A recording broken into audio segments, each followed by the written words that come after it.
All right, here we go, folks. It's time for the Patriot Football League Bowl number 21. I have completed the 2040 season in, my God, in like 20 hours.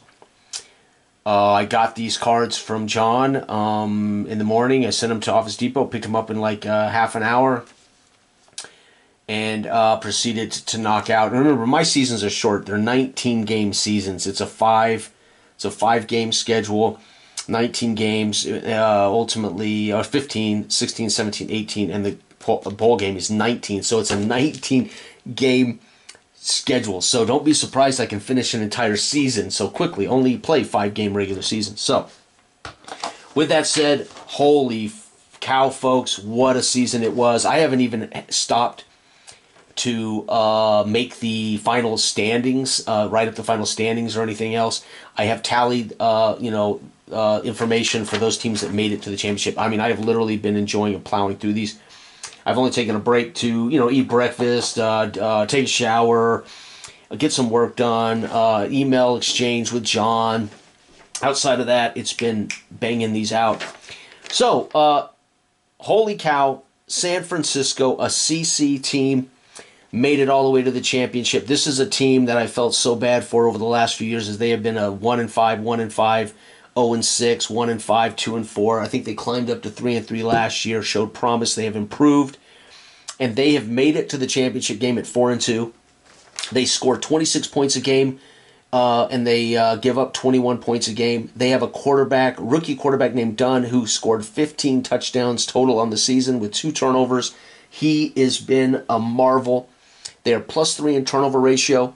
Their linebacker, Lansdale, has a fumble recovery, 2 stops, and an interception in his 5 games. He leads their team in special box score notices. And they're going to face the MBT. Northborough is back, folks. They won it all with a 6-1 record a couple of years ago. They missed last year. Now they're back, undefeated, 5-0-1. They're not unblemished, but they're undefeated. They have the number 1 defense for the 3rd year in a row, giving up 13 points per game. They have a +3 turnover ratio. They score only 20 points a game, but again, when you're holding teams to 13, that's a touchdown difference. You're good to go. Their running back, Hampton, has 8 touchdowns on the season, and their safety, Martin, has 4 interceptions.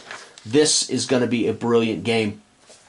So a couple of things I want to make note. I want to make this very clear. I'm playing Drive Time Football, but I've made tweaks to the game, as I always do, for a number of reasons. One, for efficiency for me. But mostly to keep the possessions equal to how I've been playing all the other years in all the other games I've been using. I don't want to see teams with 24 possession games when every team gets 8 possessions or whatever it is. I don't want to see teams getting 12 when in all my other seasons they've been getting 8, because that 4 possessions a game adds up to touchdowns, fumbles, sacks, and it's going to skew all of my league records. It has nothing to do with points. It has to do with appearances in the box scores. So when people ask me, do these rosters mean anything to the ratings of the teams? No. The stars and things and the names of the players mean something in the box score, so my teams take on personalities live.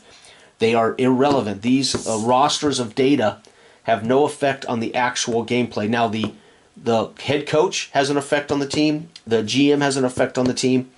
But those are the only scores. The owner has an effect on the team for these scores, and these scores are all I use in my game for touchdowns. Everything else is narrative data. I want to know who the quarterback is for these teams. I want to know who the running back is. I want to know who's picking off passes. But it doesn't mean anything in my game.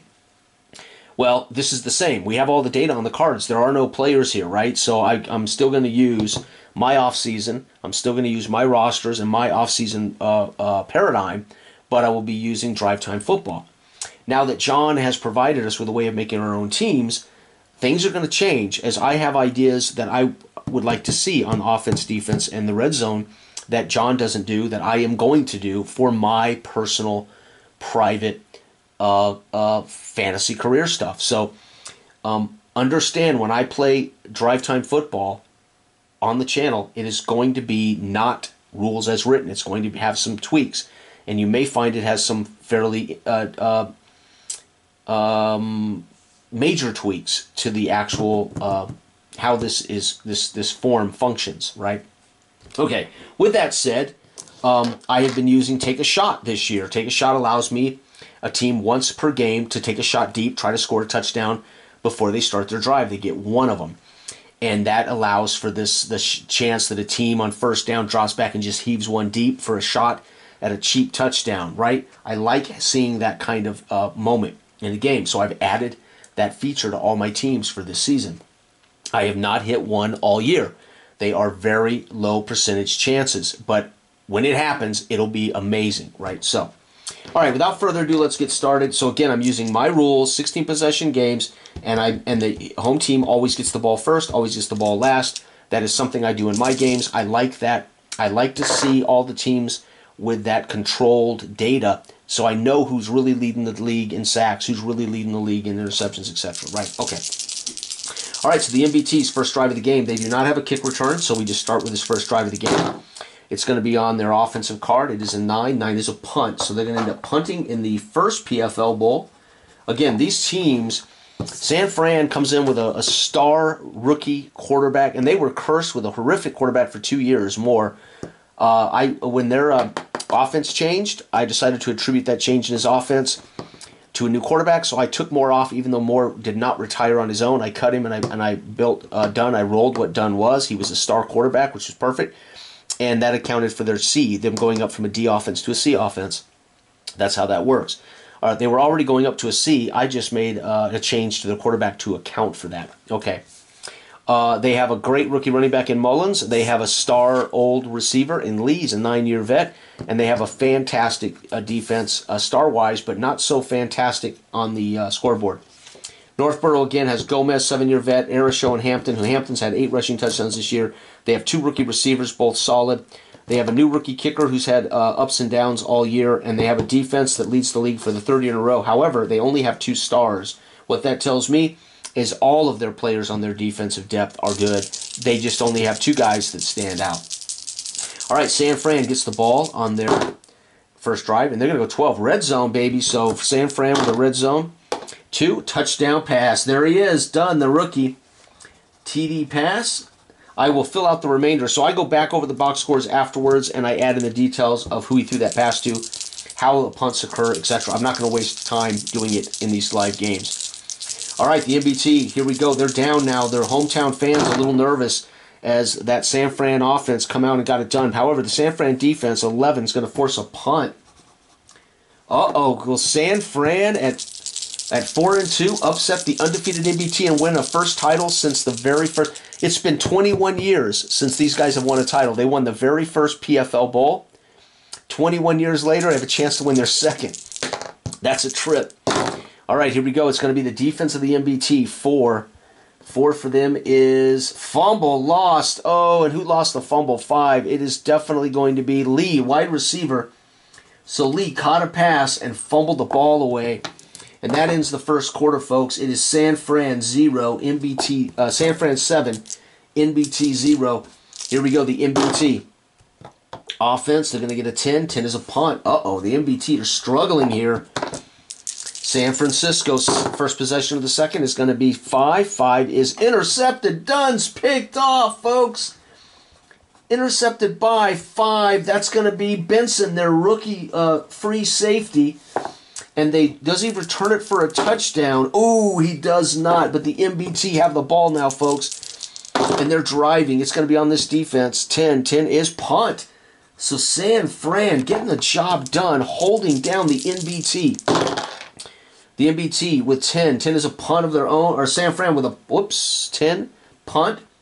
And that ends the first half, folks. It's 7-0 at the half. Holy cow. This I expected from San Fran all year. A C-rated offense that really has to hit everything just right. Northborough's defense, fantastic, holding people down. This is kind of what I expected. All right, San Fran's going to take their shot. They're going to come out of the tunnel, and on first down, 1st and 10, Dunn, the rookie, drops back, pumps, and looks for the rookie Randall deep. If I roll a 4, it's a touchdown pass. No, but they get to keep their drive going. So now we do their drive normally. That does not cost them a possession. It's just a shot deep. 2. 2 is 7. 7 is red zone. Uh-oh, San Fran, their quarterback may get it anyway. Yep, he's going to throw a TD pass. He just drives it down, gets him into the red zone, and then he completes that TD pass. after the shot. The shot backed the Northborough defense off and allowed him to move the ball down with runs and dink passes. That's why you call a shot once in a while. You got to back that defense off the ball. The Northborough Tigers have got to get on the roll now. 9, punt. Nope, they're going to punt. I tell you, they aren't the kind of team that scores a lot of points. So if they don't score in quick here, they're going to lose this ball game. It's on their defense. Northborough's defense steps up and causes a punt. And the Northborough Tigers now need to score. We're going to go ahead and call the shot. At the end of the third, they're going to call their shot. If I roll a 3, it's a touchdown. No, but they get to continue their drive. And it is 7. 7 on their chart is red zone. Uh-oh, Northborough threatening. 6. Missed field goal. No! Say it ain't so. The rookie Kanisi misses a field goal to end the third. Folks, it is 14-0. And the NBT now are 4 possessions away from seeing their dream of winning a second championship in as many years, in 3 years. And a chance for San Fran to win a championship after being the dregs of the dregs for 5 years. And having not won a title since the first season in the PFL's existence. San Fran's first drive, it's going to be on the defense. 3 downs, turnover on downs. Wow, and that would normally be a big stop check, but again, I'll do all that off camera. And Northborough, they need to score twice. This defense, 7, red zone, and here they go. Can Gomez and company get a score? 4, field goal. No, that ain't going to help. Kanisi gets a field goal. They're going to need more than that. And San Fran, it's going to be 9, punt. This is it. NBT's final drive. It's kind of pointless. They cannot score. They cannot score a 9-point or an 11-point score. So 5, it's going to be 8, punt. And they're going to be forced to punt late. They don't get the ball back. Wow, and NBT avoid being shut out, folks, but 14-3. So the NBT defense does their job. They held San Fran down to their average, 13 points a game. Unfortunately, they did not get their 20 points a game against San Fran. And there it is, folks, Patriot Football Bowl 21. And we got to give it to Dunn. 2 TD passes. MVP of the season was Dunn with 15. He gets 2 TD passes in the championship. He will be the league MVP and the Pro PFL Bowl MVP. And congratulations, San Fran Miner fans. Your team, after 20 years, is made it back and become champion. And that makes them 5-2 and NBT 5-1-1. Congratulations, Miners fans. Your San Francisco club are champions again. And this has been Drive Time Football, heavily tweaked by yours truly, not heavily, minor tweaks. I will, as I move and progress through the off season, I will be customizing these charts a little more. Thank you for watching, everybody. Have a fantastic and wonderful weekend. Good day.